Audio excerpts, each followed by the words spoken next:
Hi, my name's David Cropper. I'm a level 3 personal trainer and British cycling coach, and I'm here to talk a little bit about fitness during this period of lockdown. Really difficult period, lots of problems, lots of stresses with life that are different from the norm.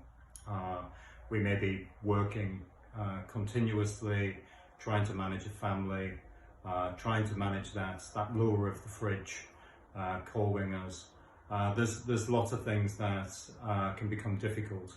How can we use fitness to help and enable us to maybe make more positive decisions and maybe feel a little bit, have higher self-esteem? There's some simple things we can do. There's 3 simple things.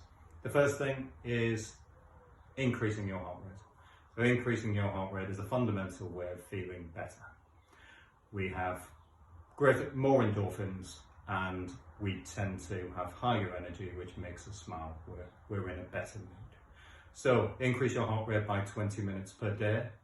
And if you're in lockdown or unable to get out because of work constraints or family constraints, you can't go for a run, you can't go for a bike ride. There's some fundamental exercises that you can do which will structure a really nice session for you.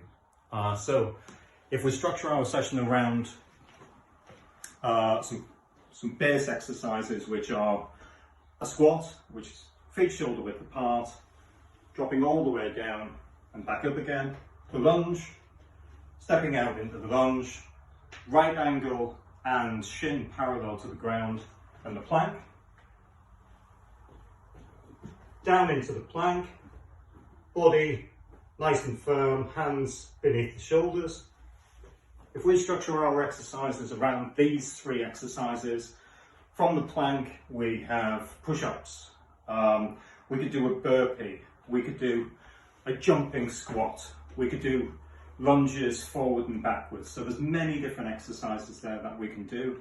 And all of these exercises are going to be foundational. They're going to be based around using all the different muscles in the body. Second strategy is the opposite.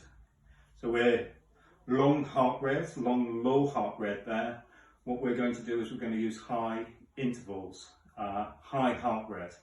High interval training or HIIT means that what we're going to do is we're going to take our heart rate up to a very high heart rate for a period of time, and then we're going to drop it down. So what we could do is, if we had a skipping rope, that would be fantastic.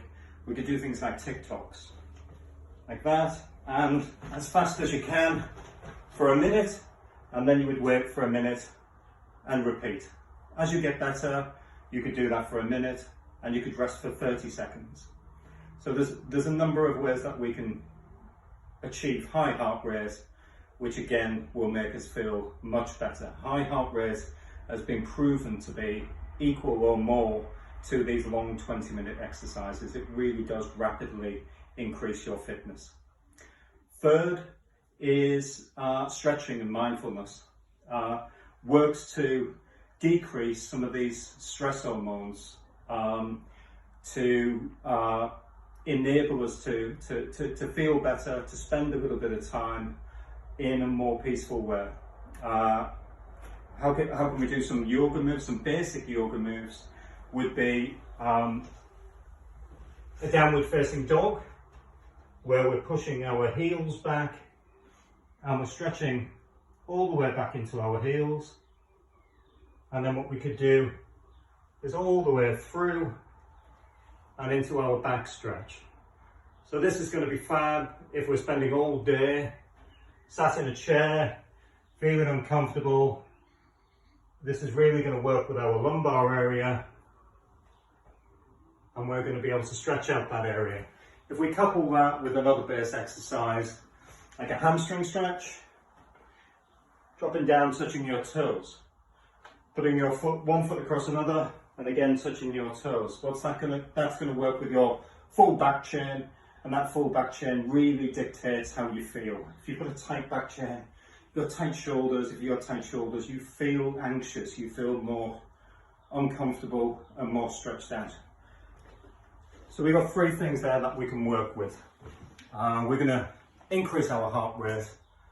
We're going to make ourselves feel better. We're going to have higher energy levels, which is going to make us feel fantastic. Good hormones, push away those bad hormones. And primarily, if you're doing these things, if you have a good workout, if you're consistent with your workouts, the next day you're probably going to have a good breakfast because you want to back up that workout, which means you're going to have a good rest of the day. You're going to make good decisions all the time. Okay, thanks for listening.